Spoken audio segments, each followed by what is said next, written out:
Hello, everyone. Welcome to WinCat Sports, and it's a weekly Tiger breakdown time. A great week for the Tigers. They won both their series. They didn't think they would end up doing that. They almost swept the Yankees, which is really good. It shows how good of a team you are, as Yankees being one of the better teams in the AL.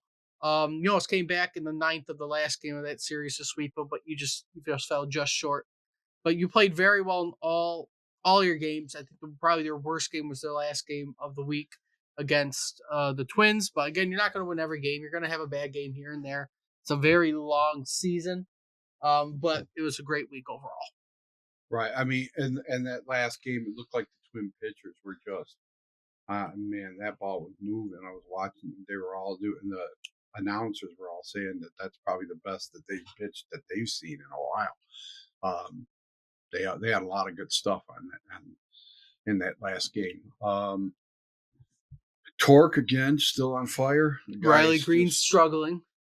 Huh? Riley Green's struggling. Yeah. Torque playing well, but Riley Green's struggling. Torkelson's leading the team in home runs and in batting average and in RBIs so far this season. 309 batting average with 5 home runs and 11 RBIs. He's also leading with on-base percentage at a 409 and leading the team in hits at 17, which is what you expected out of him last year. So Right. if he can play like that this year, on top of everyone else, again, Riley Green's been struggling this year, but your averages on the team, as long as you mostly have a batting average of the team above, I'm going to say 200, you're doing pretty good. Sucks this week. Rogers got hurt.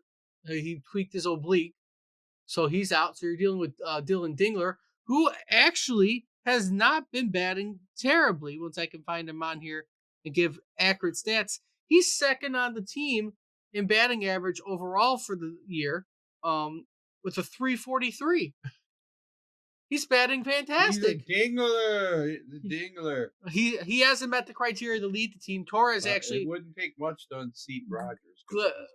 Gleyber Torres right now actually leads the team in average with 400, but out of players who've played majority of the season thus far, Torkelson leads the team. Margot, who hasn't played that much either, is batting a 316.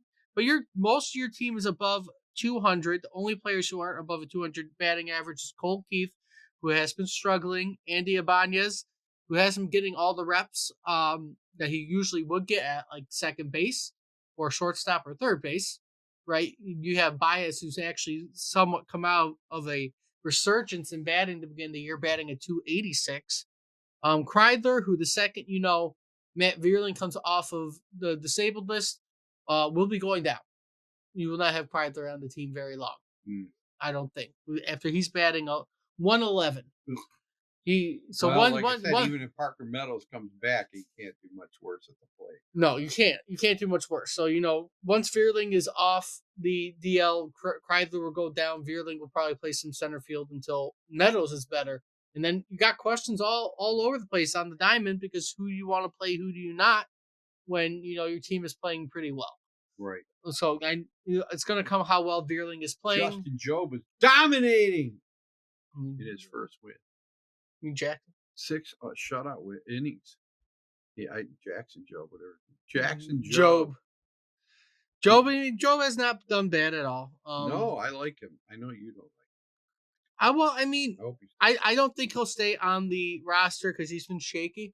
Once Cobb is off the DL, I think at the moment Job is the one that's going to get sent down.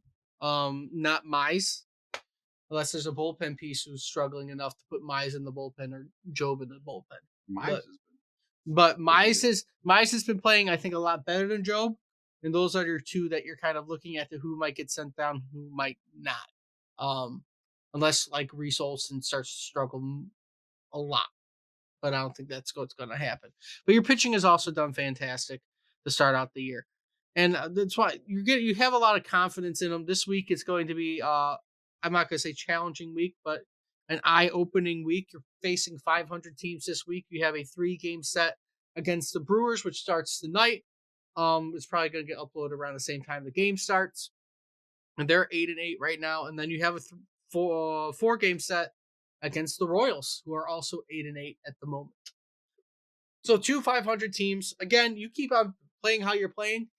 You probably will win 5 games this week. I hope so. Like I said, they're doing much better than we thought they No, would. we talked about them potentially struggling this first month because of injuries, but guys have played well. Guys have stepped up to what they have to do.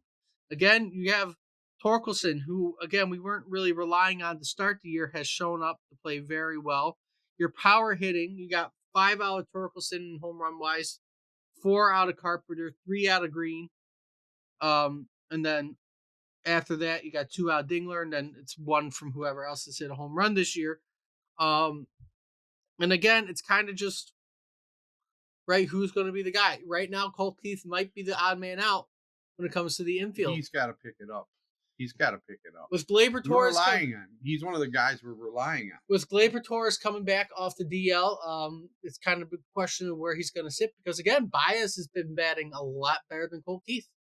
So Right. you don't want to take his bat out if he's hot right now. I understand right? that, but I mean, we really need Colt Keith to, turn this around quick. We do. Luckily, you signed him to a pretty friendly deal, so you're not going to get too bit. But again, even Sweeney, he's batting at 227 compared to Colt Keith's 188. Yeah, he's got to pick it up. So it's you're going to put out there who you feel more confident in batting.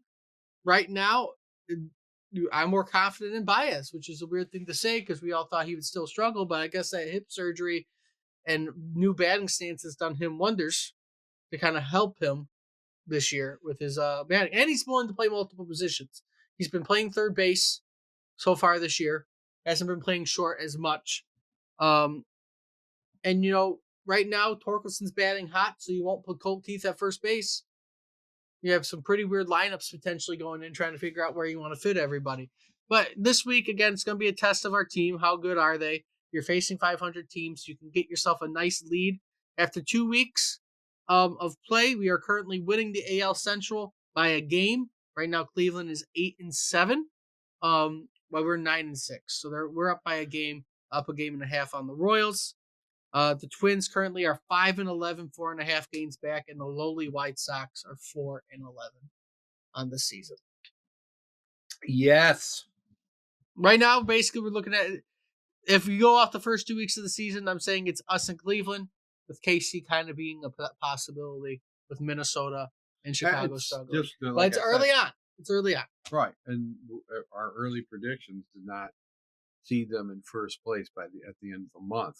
The way this is going. So, I mean, it's good. I think they've been playing consistently really good ball, since the Dodger series. But they even played well in the Dodgers. They will be tested next week, though. This week they have, like I said, they got the 500 teams to start out the year. Next week they have a home series against the Padres, who are 13-3 right now, one of the best teams in baseball. I think they even might be winning the West. NL West right now, and then you're gonna play a 6-9 Orioles team before you play a 7-8 Astros team. So the Padres are ahead of the Dodgers. I believe so. I mean, I'll double check. I believe so. That's scary. The Dodgers are actually third in their division right now. What? God, I thought they were going to be unbeatable. The Giants have shown up this year and have been playing pretty well, and the Padres have shown up this year to play pretty well. So all California teams. While the Colorado Rockies are sitting at a lonely 3-12 to start out the year. But they play in the NL West where they're going to get clobbered, just like the White Sox got clobbered by us. Yeah, that's true. So that's true. But we'll see how this week's go. Hopefully we play well, and we can go into the last week of the month in a good position. But besides that, again, not much has really been heard about injuries. I know Veerling's supposed to come back soon. Wenzel Perez got moved to the 60-day DL. On top of, Meadows being out for who knows how long. So we'll see how this all goes. Leave it there, though. With all that being said, if you'd like to see, like, comment, subscribe. Let us know what you think about the Tigers' start to the season so far. Who's good, who's not. Until next time, see everybody soon.